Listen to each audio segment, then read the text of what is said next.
नमस्कार, मी ओमकार आवाळे.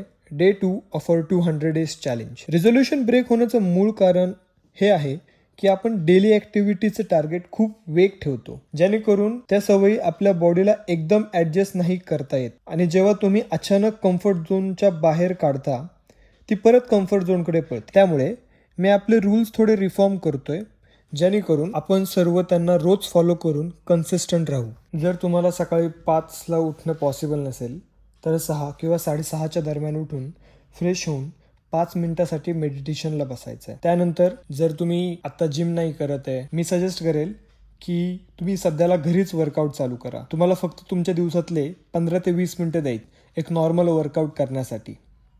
त्यामध्ये स्टार्टिंगला तुम्हाला वॉर्मअप करायचं आहे. वॉर्मअपसाठी तुम्ही करू शकता neck rotation, hand rotation, shoulder rotation, heap rotation and नी रोटेशन. म्हणजे तुमच्या जॉईंट्सची मॉबिलिटी एक्सरसाइज होते आणि त्यानंतर तुम्ही एक्सरसाइजला स्टार्ट करू शकता.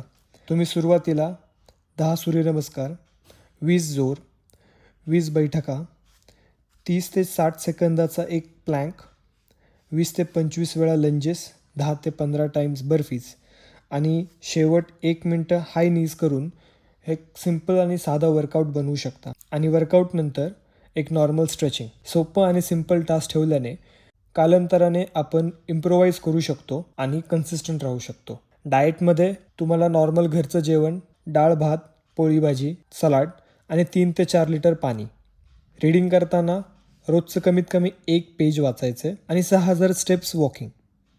हे एक सिम्पल टार्गेट डेली ॲक्टिव्हिटीजसाठी आपण नेक्स्ट 2 वीक्ससाठी फॉलो करणार आहोत आणि त्यानंतर त्याच्यामध्ये इम्प्रोवायझेशन करत आपण पुढे वाटचाल करणार आहोत. तर भेटूया उद्या. धन्यवाद.